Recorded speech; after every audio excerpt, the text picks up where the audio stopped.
So, is gold a good hedge against the stock market?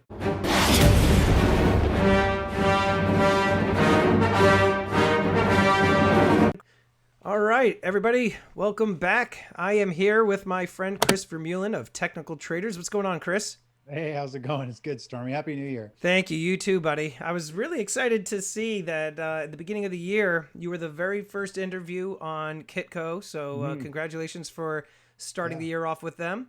yeah, thank you. Um, I was like, I got to give him a call. It's been a while. Let me reach out to him and get him back on here. So, thank you for putting up with me and coming on here. Anytime. Yeah. So, we left off. I think 2, 3 months ago when we last spoke, we were talking about gold and we were talking about where we saw gold ending the year. And we were saying somewhere in the, 1900, 1950-ish range, which we weren't so far off. Yep. Um, and it ended, where did it end the year? Do you recall? Yep. It ended Go at ahead. You can pull up your chart if you want. 1897, somewhere right in there. 1897. Yeah. And, and we're, $3 off. Yeah, and it's not terrible when you consider that a vaccination was, announced. Yep. If we had known that a COVID-19 vaccine was coming out, we probably would have lowered our expectation of gold. At least I would Hmm. have made a less Yep. of a prediction. Yep. Um, and in your recent interview with Kitco, you were talking about where you saw gold going. And before we also get into that, there was one very important soundbite that you Mhm. had in that interview. And it was talking about gold and whether or not it's a hedge against the stock market. Mhm. I'm going to actually hand the reins over to you. If you want to pull up the chart and Sure. want to explain to the viewers as to why it's not what they might be thinking. Yeah, a lot of people think gold is a safe haven, a hedge against the stock market. And the reality is, it isn't. If we look at this chart here, the top chart is the chart of gold. It's the gold futures, it's the daily chart. The bottom is the SP 500 index ETF. Mhm. And so the bottom is the market. And if we were to look at what happens when there's selling in the market, just in general, just looking at this recent price action here in September, the stock market topped out and it sold off. And we saw gold do the same thing. Gold more or less peaked out and it sold off as well. Mhm. We see a top here in the stock market, gold put in a top and it sold down as well. So just looking over the recent price action, a lot of times gold, when there's fear in the market, sells off. And if we were to go back and look what happened here in this is the March sell off, the March April sell off in the equities market and gold. Mhm.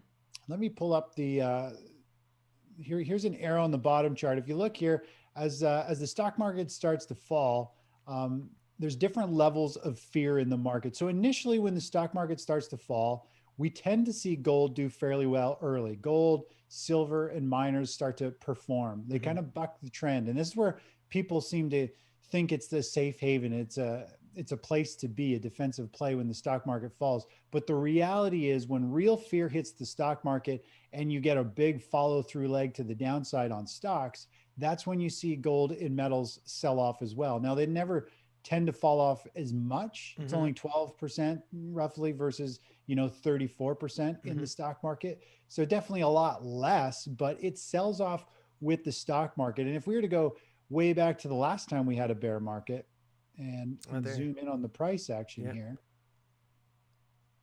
you can see as the stock market in the bottom chart started to top out, this is 2007, the market top. Mhm. As it starts to roll over, people go defensive and they start to move into gold. And gold actually performed very well. Just like we just saw earlier this year, gold Right. will rally the first little bit when stocks start to sell off. But once the stock market truly rolls over on the bottom chart and is confirmed that it's in a bear market Mhm. and there's real panic selling, Mhm. that's when we see gold sell off. And gold dropped 34% plus while the stock market fell 55%. Now So let it's me ask you definitely, something. yeah. What would be the reasoning for gold to have that initial increase in price? So when you start seeing the stock market drop Mhm. and gold is kind of just moving up there in that initial phase? Is it just because there's a misconception that it's like a safe haven and it's like a good hedge against the stock market? Like that's what people are thinking? Like what would cause it to initially Yeah. take off and then drop? Exactly. Yeah, there's a few different reasons I think. One of them is probably a misconception. People naturally say, "Hey, if the stock market's going down, put me in gold." But typically, we see gold have these big rallies, like we saw in this chart here, is when there's a major event unfolding where we know things are getting bleak, something's looking bad. I mean, we were walking into the 2008 financial crisis. There was lots of warning signs that we were walking into that crisis. And so if there's financial problems, we tend to see money start to move into physical money like metals, right? Right. And so there's usually a bigger thing at play for it to go to the upside. So there's a major crisis of some sort happening. And when the world becomes nervous, they tend to move into a physical asset like gold. And it's the same thing we saw early this year. As soon as we started to see selling in the stock market, people are like, naturally move into bonds, move into gold as a kind of a safe haven play. And so you get that bump up initially, but eventually on the downside, the reason gold falls more or less when the stock market falls is gold positions are held in trading accounts. And when the stock market falls certain percentage amounts, the margin calls start to creep in, meaning Right. their broker is going to call people and say, "Hey, listen, you have to liquidate some of your positions to cover your margin because you're overextended to the downside." And eventually it hits these levels where people really don't have many positions left. Even if they want to keep their gold or their gold mining stocks or silver, they're forced to liquidate. And so that's what we see during these big sell-offs in the market. When you see a big move in the stock market to the downside, it's going to force liquidation in trading accounts, which is then going to make all the people who want to keep their gold, it's going to force them to sell it anyway. Mm-hmm. And then commodities drop very quickly. And so that's what we saw over here. And again, in these other times, and what really happened this year with this massive margin call Yeah. and this wave of selling this year. I mean, it was just a complete bloodbath for Yeah. everyone liquidated everything. I remember too. And again, the one thing with the stacking community is that everybody seems to think that the price of gold, the spot price, is going to be reflective of the physical metals prices. And this was like an awakening to them that, oh, that's not the case. Yeah. You know, the price of the physical gold is very different than what you're seeing for spot prices. Yeah. What are you seeing with silver? Because a lot of people are starting to say that this year is, the year for silver. I'm going to actually hand it back over to you if you want to pull up a silver chart. But Sure, yeah. they're saying that silver, this is its time to shine. That there's a lot more upside potential for it. To be honest, I haven't really been paying much attention to silver. I think mid last year to early last year is when I kind of transitioned from buying any sort of silver to mainly all gold. So what are you seeing? Yeah, I'm always torn between, do I buy more gold or silver? Because it's usually the one that you don't buy is the one that takes off, I right? know. And so I keep it very, very closely weighted, more towards silver. But I mean, I was just talking to someone earlier, talking about a new currency coming out that's going to be gold backed. Oh, There's a couple actually scenarios in different countries thinking about a gold backed currency. That's a digital currency, but it is backed by physical. And of course, if it's backed by gold, I think we're going to see gold go through the roof. yeah. And it could be the reason why gold broke into a bull market in 2019. It's funny how the big money tends to know these things way in advance, or you look back, you're like, hindsight's 2020. All these fiat currencies are crumbling. We're walking into these Mm-hmm. crises. Anyways, we'll see. But let's take a look at silver here. That's Silver had a interesting, though. I haven't heard about the possible new currencies coming out that are backed by gold. yeah, there's quite a bit of talk about them, and I think it makes good sense. And it's going to kill probably the U.S. dollar, because why would you want to take Why would you want to gold? take on a risk of something that's got no Yeah, backing to something that yeah. actually has And something then behind it? and then if everybody starts to pick up on this other currency, I mean, what's the US dollar going to do? It's going to collapse, which means Yeah. metals will go through the absolute roof in terms of US dollar. Yeah. It'll be crazy. But silver got hit real hard on Friday. It was down like 10%. And supposedly there was more paper contracts sold on silver than you can mine in the entire year. And that all happened in one day on Jeez. Friday. So, I mean, everybody seems to be talking about JP Morgan, the big bank, doing the Yeah. big long con and scamming everyone. Yeah. I mean, they're the only ones who can actually sell short. Um, they have like really no limit to sell short contracts. Every other firm in the world has got a cap. Hmm. JP Morgan has no cap of how much they can sell, which is, it's not really fair. Hmm. And that's why people just hate JP Morgan. I think a lot of them, but Happens to be like the only bank that I have stock in. So you know what? You might as the problem is cheaters, they may not totally win in the end, but man, they can clean up and do really well during certain times. So you right. might as well bet on the cheater every now Yeah, and then. absolutely. So where are you seeing, and before we jump back to the gold prediction for this year, where do you see possibly silver? I mean, I feel like that's harder to kind of gauge being that it's so volatile. It's all over the place, but where do you think we can end up this year? Yeah. And how many, what highs do you think we can hit and where do you think we'll end? Yeah. Okay. So this is the monthly chart of silver. This is a 2011 peak. If you step back and you want like the high level view of kind of where silver is going, there's two blue lines down here. Mm-hmm. And over the last 6 or 7 years, we've been basing out. And Yeah. finally, it broke out this year and Yeah. broke, the peak here. And it had this explosive move to the upside, which is normal. We always want to see that nice initial pause. And now it's having its first pullback. Uh, and the first pullback is usually one of the best opportunities to Mm-hmm. own because now you know where it's in a bull market. Mm-hmm. And now it's just digesting that recent move and it should go a lot higher going forward. So, Mm-hmm. taking a look at this just based off pure momentum using Fibonacci extension, You love that I, Fibonacci I, extension. I love it. It works so well, especially for day trading. I mean, if Yeah. you're day trade, I mean, you can pinpoint turning points, where to take profits, where to put stops. I mean, it really is amazing. I'm gonna just So start dropping that word in conversation just randomly. yeah, yeah, Fibonacci. It just makes no sense. For me, it doesn't make any sense. Like people, I'm just like a regular social studies teacher, not a day trader. But anyhow, I digress. Continue.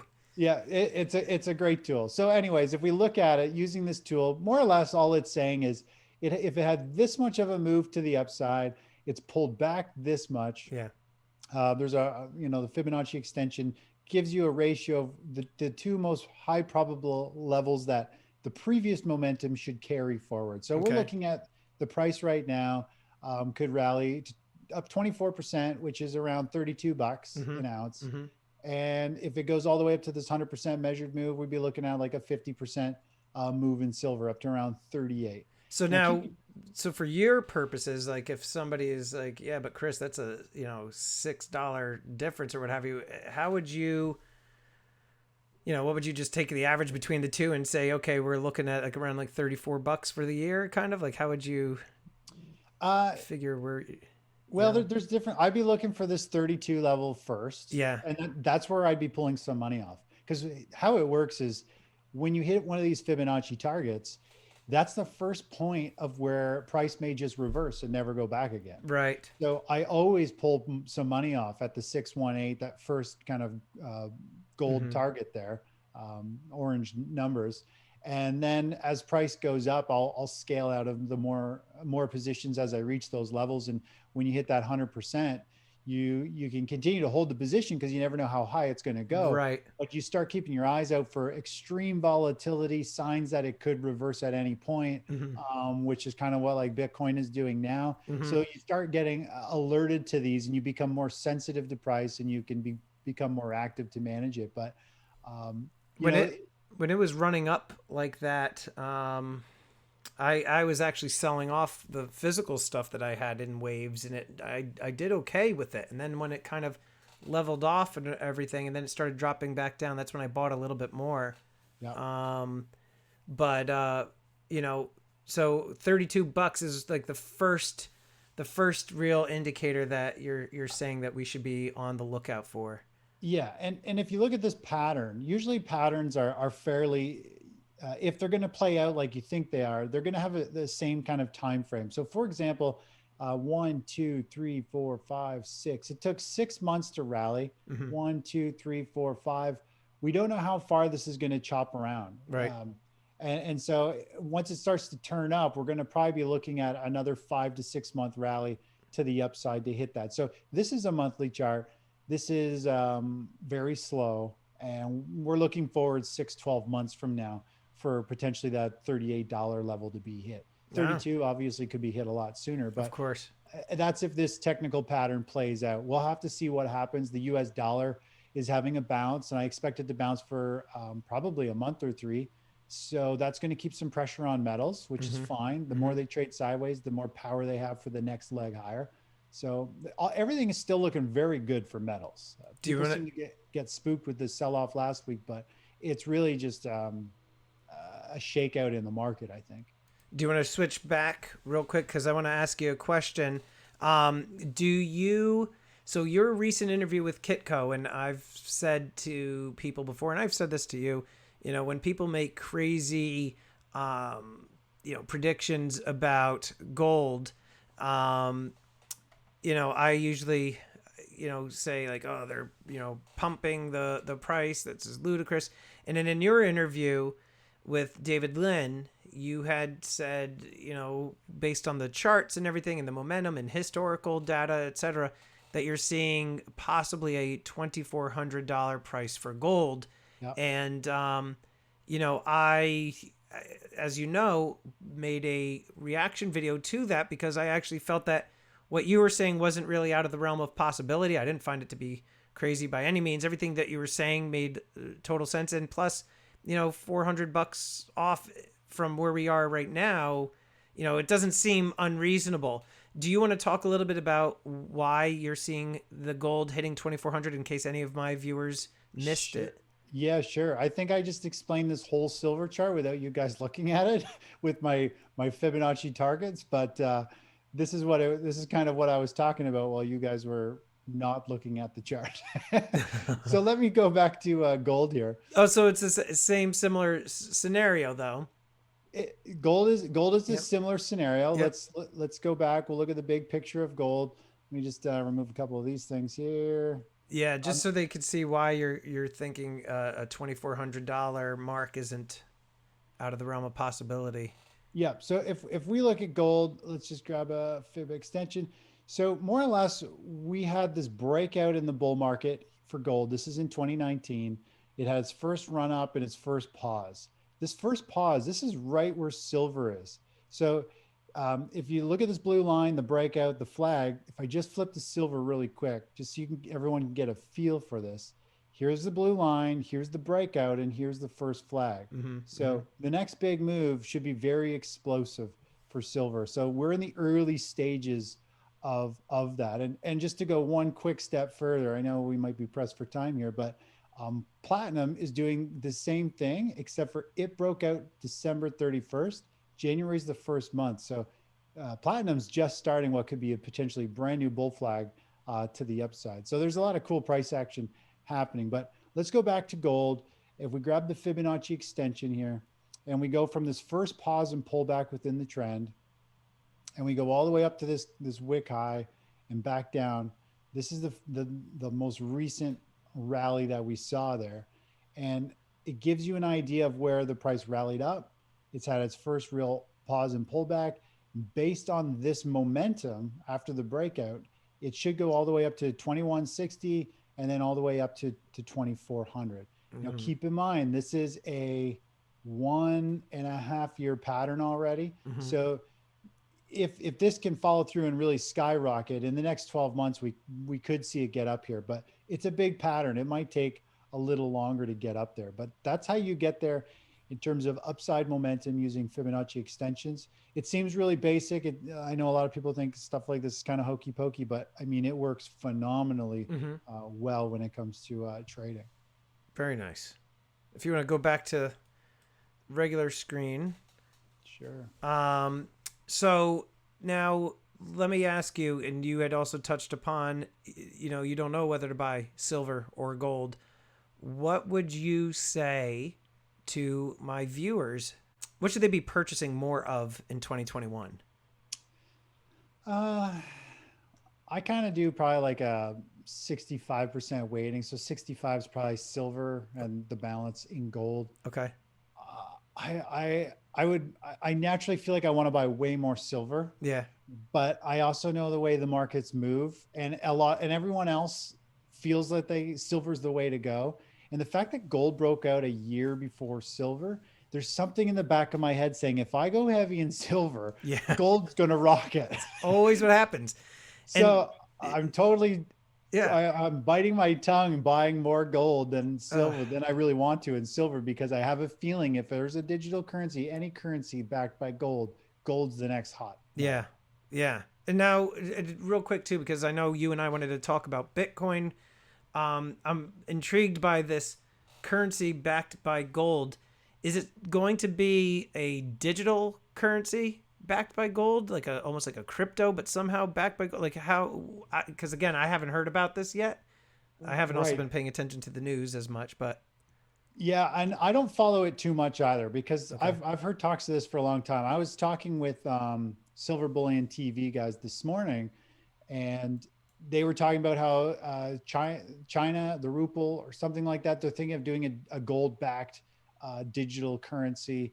I did read a couple months ago, not a couple months ago, a couple weeks ago, about another currency looking to go gold-backed as well. Mm, I think everything would be a digital. yeah. It just seems like the easy way to go. Who's going to print Right. money? Um, Exactly. Like that's so old school now. I It's like, think, yeah, I think something's going to happen. Like I know there's already some credit card companies out there mhm. where you put money into your bank account, you buy gold, and your credit card when you swipe, it's just taking tidbits of gold out of your account. Huh. So I mean, it's already kind of in place. It's just somebody needs to hit that tipping point and create a currency Right. that's Like a new easy to do. paradigm And shift or something. yeah, yeah, Now, so now that we are kind of talking about crypto, this is something that I'm, newer to. And if you wanted to start getting your chart ready with your bleeps and bloops, that's what I call them, all of your little candlesticks there. But yeah, I bought right around like $19,000 Bitcoin. I bought some. I didn't buy a lot. I just put some money into it because I've had friends talking about Bitcoin and cryptocurrencies forever, and it was one of those things that I'm like, yeah, I don't have the mental capacity right now to even start looking at that stuff. And then yeah. then it went up to, you know 21, 22, and then I bought a little bit more, and then it went up to 23. I bought a little bit more, and so I'm glad I'm in it now. And Yeah. people that I've spoken with, especially within the stacking community, I've told them, listen, with this type of stuff, you have to be ready for tremendous swings in either direction, and you can't really even bat an eye. Like you can't get worked up over it. So whatever money you're looking to put into crypto, you basically just be ready to kiss it goodbye. Don't get too. That's what I tell them. Otherwise, you're gonna have people just like completely panicked looking at it every Yeah. second of the day. Yeah. So anyhow, so I'm glad I'm in it, and I'm hoping for a bigger dip. But anyway, what information do you have for us that is something that we really should be on the lookout for when it comes to Bitcoin? Right. Okay. So if we take a look at the Bitcoin chart here, now this is the futures chart of Bitcoin. Futures didn't start trading on Bitcoin till right at the end of 2017. And that was right when it peaked. It's the way it always works. Mm, Everyone gets involved and jumps in and adopts it right at a market top, yeah. right? But anyway, going up to this price, this is when we saw it going parabolic. And every day or every few days, it was gapping higher the next day and then rallying higher and then gapping higher. And those are called exhaustion gaps. And when something goes straight up with these exhaustion gaps, it means it's getting tired and it's going to become really unstable. And then, of course, the market fell from there. I mean, I don't know how much Bitcoin fell, but it fell It was like six. 67% in a Yeah. very, very short period of time. Really, from the high, I mean, it fell 80 something Yeah. percent. Um, and so, anyways, if we were to zoom into the more recent price action, this was last year. We started to see price do the same thing, big pops, and then it started to have a gap, and it would run up, and some gaps, Right. a gap, another huge gap, and a big push. And these are signs of exhaustion. Once you start to see these exhaustion gaps, you've got to know that when it breaks outside of the exhaustion gap box, I call it more or less, whichever way it breaks, you're probably going to see a move equivalent to this box to the downside or to the upside. That's just based on momentum. Right. And eventually, if you were to take this box and just drop it on here, if it breaks to the downside, this momentum here is going to unwind in the opposite direction. And the bottom of this box is right there. Pretty much price came all the way down to eventually flush out all that momentum that had worked up. Yeah. And so that's how kind of Fibonacci works in a very similar way. It's based on momentum. So as we start looking at this more recent price action now, it starts to pick up speed, has this huge rally, had a 15% sell off in one day. And now it's had a gap up here, rallied, gapped up, rallied, gapped, rallied. And when you look at it Sheesh. compared to all the other price action, it's in a full-on parabolic phase. You do not want to short it because this thing could go like to 100 in like 3 days, like Right. because it's in that type of a phase. It could do absolutely anything. Anything. Yeah.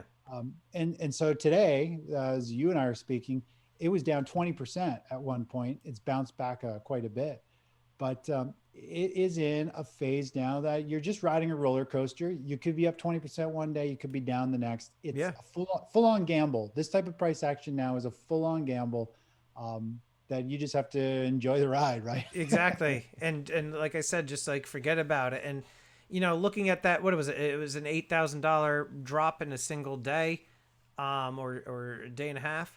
And I'm looking at it now. Like I said, the last time I bought, and it was around $24,000 mark. And now that I saw that it went up to like 42, and then it dropped down to 32, now I'm debating whether or not to put a little bit more in now, and then expect it to drop even further, and then buy some more. So I'm just kind of trying to figure out what it is that I want to do with it. Yeah, it's a tough call. I mean, in reality, you should wait for it to chop around. It's creating this new box. We got the high, we got the low set today. For all we know, it could ping pong around in here for 3, 4, 5 months. Right. Whichever way it breaks out of that box is going to have a huge move. Yeah. And if you look at it, like it made $20,000 back here in 2017. It came up and hit 20,000, had a very quick, it was a 15-day pull, 15% pullback, chopped around, and then it broke that base. And I mean, if you just toss this base on top, this momentum from the lower base, I mean, you can see we've blown through that top level, and then we've got this big reversal bar to the upside. So in my opinion, it is done for a while. We need to let it build one of these boxes here, where it's just going to trade in this range, Right. between 31 or 32 and 43 or whatever that is. And whichever way it breaks out of this range going forward is going to have another huge move. So, and I've seen people saying, Bitcoin to 100,000, Bitcoin, why not $1 million? And I'm like, oh, I don't know. I don't know about that. The only reason that I would say, yeah, I could kind of see that possible, maybe, is because there's only going to be 21 million of them. Think about the number of people on this planet. And you're starting to see more and more people. Yeah, a lot more people. In the past, I'm telling you, in the stacking community specifically with the silver and gold, if you mentioned cryptocurrencies to them, they would think like there is something really wrong with you. Like seriously, you've got issues. Now you have so many more people within the stacking community that are getting into it, and I'm one of the people that's telling them, don't be so closed-minded. Maybe put some into it, because you never know where it can end up, And you don't. It's funny because I remember when it hit 20,000 in 2017, most of the people involved in crypto back then were a younger generation. Yeah. They were gamers. They just younger generation. They loved computers, tech, and they thought it was cool, which it is cool. But they got to the point where, I mean, I could feel the pain and the frustration be all these younger people who haven't probably been managing money or assets finally get into this huge store of wealth. They see their small accounts now worth 20, 50, 100, 400, $500,000 or more. They don't know what to do. And then they don't understand that you do need to take profits at some point, or you give it all back almost. It's kind of how it works. Right. And then they lose like 80% of it. And I had friends who were very heavy into digital currencies. They mine their own. They actually helped start a couple other currencies, and they're worth a lot of money. and then it all vaporized. Yeah. And A lot of people are seeing some similarities between this and the .com, era. yeah, So it's it'll be, painful. They don't yeah. know how to handle the emotions of watching a $500,000 account that it was mind blowing to them, life changing, and Sure. then for it to just vaporize. It's almost like you lost the lotto ticket. All you had to do was cash it in, right? Yes. Yes. Yep. Absolutely. Unfortunately, I'm not in that position right now. That'd be nice to see if No, I was up at a I didn't buy 500. enough of it either. Well, hey, listen, Chris, I appreciate you coming back on here. Always a pleasure. And everybody should definitely check out your blog, and I'll put the link below in the description. And do you have anything you would like to add before we sign off?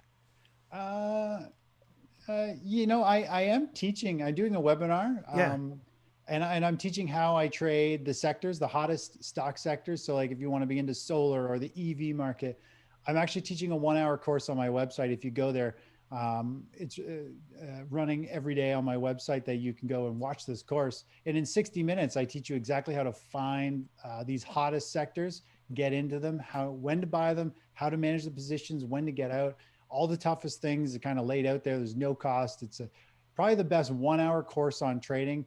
And it works for precious metals in terms of how to manage positions, how to scale out of something when it's going in your favor. It's not about just selling it all. It's about scaling out and using rules. So I'm doing that webinar. It's super educational. The feedback's been awesome. It's really changing people. In 60 minutes, you're going to look at the stock market in a totally different way. And it makes it look so much easier. It's almost like, you can see the matrix. yeah. Where you That's how actually it all feels, starts making honestly. sense to you. Yeah. Well, very cool. I hope that my viewers definitely take advantage of that. And guys, definitely check out Chris's website, thetechnicaltraders.com. Check out the blog and definitely check out the webinar. You can learn a lot. I've been learning a lot from him. So that's one of the main reasons that I asked him to come back on here, and he agreed to do so. So again, Chris, thanks so much for everything. And I'll have you on real soon, right? Yeah. Sounds good, Stormy. Thanks. And I just want to quickly thank these elite channel supporters. And if you haven't become a channel member, please check out the awesome perks and join today. With that, I'm the Stacking Stormtrooper. Check out these videos. Until next time, long live the Empire.